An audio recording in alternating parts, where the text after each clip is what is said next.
Ahora, hablando de toxicidad de las drogas que usamos, para pacientes que están con hipercalcemia o pacientes con osteoporosis, que es muy común en pacientes con mieloma o que tengan problemas de lesiones líticas, usamos bisfosfonatos.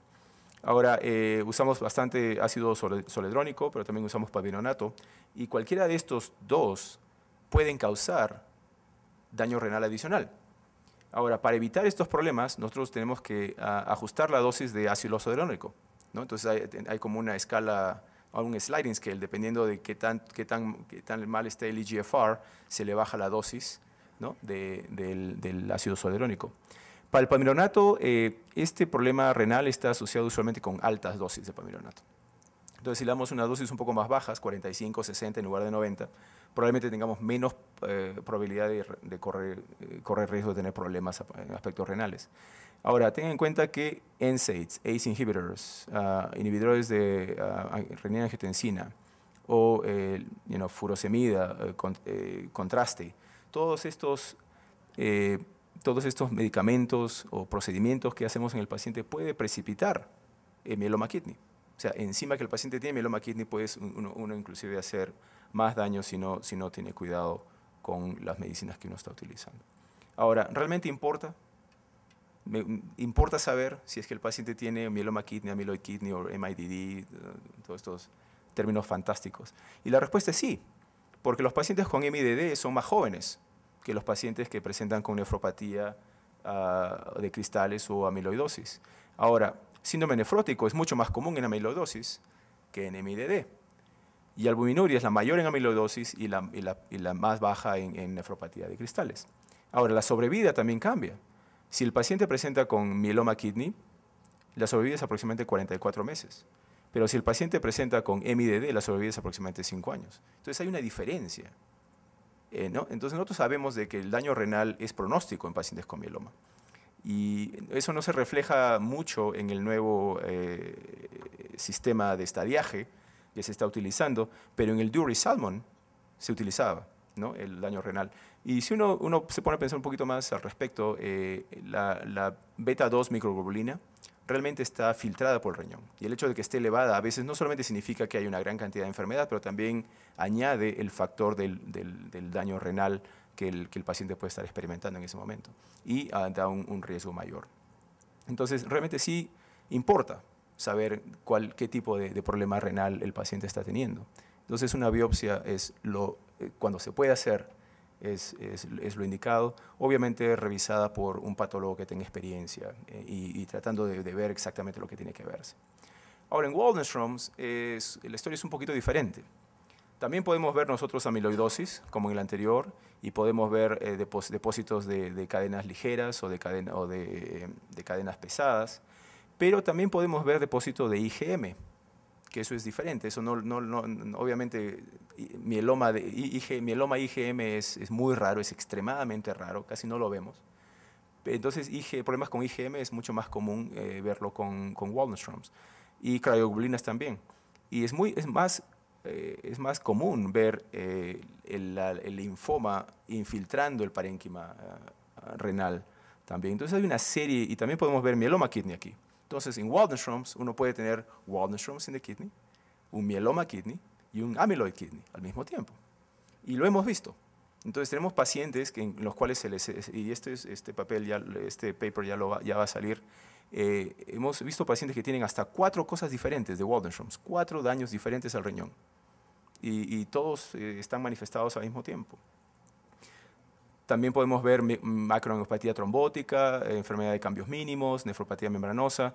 Y esto es interesante. Tenemos un par de pacientes que han demostrado tener como un Fanconi syndrome, en los cuales la cadena ligeras forman cristales que se depositan en la membrana del túbulo. Y realmente no hay nada que hacer con esos pacientes porque es muy indolente, casi no da problemas, a pesar de que suena muy cruento. No hay mayores problemas con esos pacientes. Entonces, cada una de estas enfermedades o de estas complicaciones tienen su propio perfil y para entenderlo, entonces uno tiene que verlo también. Esto es una foto que les quería mostrar de cómo la IgM, esta es una inmunofluorescencia para IgM en el glomérulo, ¿no? Ricamente expuesto ahí. Como está en el glomérulo, podemos esperar albuminuria, ¿no? Parecido a un síndrome nefrótico. Esto es lo que sucede cuando el glomérulo está afectado. Esto es cuando vemos infiltración linfoplasmacítica. Esto es el linfoma propiamente dicho, infiltrando el parénquima renal. Podemos ver aquí todas las células son CD20 y están localizadas en el parénquima. Los túbulos no están afectados, el glomérulo no está afectado, solamente el parénquima, nada más. Y también si se hace la tinción para IgM, se puede ver que el IgM está ahí y los túbulos y los glomérulos están respetados a cierto punto, no están afectados, ¿no? Entonces es importante, es interesante cómo presentan estas cosas.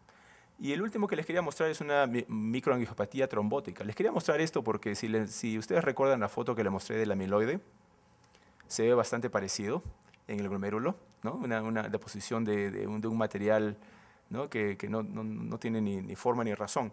Pero si uno hace la tinción para lambda o kappa, esto va a ser negativo. Si usa una tinción para IgM, es negativo. Si usa una tinción para Congo, negativo. Pero si usa una tinción para fibrina, va a ser positivo. Porque justamente el problema es una microangiopatía trombótica, lo que se ve básicamente en TTP o lo que se ve en síndrome hemolítico urémico o en púrpura trombocitopénica trombótica, ¿no? Entonces, esto es fibrina depositada en los glomérulos. Y si está en el glomérulo, nos va a dar albuminuria. Exacto. Very good. Entonces, esto es básicamente el algoritmo que estamos siguiendo para pacientes que tienen falla renal aguda y algún tipo de proceso celular plasmático. Si hay causas que son reversibles, como la deshidratación, hipercalcemia, el uso de antiinflamatorios no esteroideos o contraste, entonces uno debe tratar de hacer lo posible para poder mejorar la situación del paciente mediante hidratación endovenosa, medicamentos para disminuir el calcio, retirar y evitar mayor exposición a antiinflamatorios y obviamente N-acetilcisteína, ¿no? Para los que alguna vez han olido lo que eso es una memoria que nunca se te borra, para tratar de bajar el riesgo de los pacientes que están expuestos a contraste endovenoso, ¿no? Entonces, se trata de imprimir. Pero si no hay ningún tipo de causa reversible o ya se revertió la causa adicional, tenemos que ver si hay alguna contraindicación para la biopsia renal. Contraindicaciones realmente tienen que ver con problemas, pacientes tienen coagulopatías, en los cuales no va a poder hacer la biopsia, o pacientes tienen una trombocitopenia severa, en la cual obviamente no es seguro. Uno siempre puede dar plaquetas, ¿no? Y después tratar de o corregir la coagulopatía y tratar de hacer la biopsia si es posible. Pero usualmente cuando hablamos de pacientes que tienen trombocitopenia menos de 10 o una coagulopatía, estamos hablando de pacientes que están extremadamente enfermos, ¿no? Entonces, uno tiene que balancear el riesgo versus el beneficio que uno puede obtener de hacer una biopsia. Otra razón para contraindicación para biopsia renal es básicamente un deterioro renal que ocurre muy rápido, ¿no? El paciente ya está en vía de ir a diálisis y nosotros realmente no sabemos qué daño que ocurre va a ser reversible y qué daño va a ser irreversible. No se sabe. Entonces, en pacientes que están dramáticamente sufriendo daño renal, entrando a falla renal, a veces no tenemos el lujo del tiempo para poder hacer la biopsia. Porque la biopsia se hace relativamente rápido, pero el manejo de la biopsia y ¿no? Para que lo lea alguien con experiencia, toma tiempo. No estamos hablando de un número de días para tener una idea de qué es lo que está sucediendo, porque tienen que hacer tinciones para diferentes, ¿no? Amiloide, tinciones para esto, tinciones para cadenas ligeras, para IgM, dependiendo de qué problema estamos considerando. Entonces, si hay alguna contraindicación, entonces hay que tratar al paciente, ¿no? Y tratamos al paciente pensando en lo mejor que puede ser basado en lo que ya hemos discutido. Ahora, plasmaferesis se puede utilizar, pero no en los pacientes con IgG, IgA o problemas de cadenas ligeras. Plasmaferesis se usa específicamente para pacientes con IgM o con problemas que nosotros creamos puedan ser asociados con crioglobulinas. Esos son los pacientes que se benefician mediante plasmaferesis, porque realmente el tamaño del poro, del filtro que se utiliza para plasmaferesis, IgG fluye bastante bien, IgA fluye bastante bien, Se puede retirar un poco del IgG y el IgA, pero no es una cantidad mayor.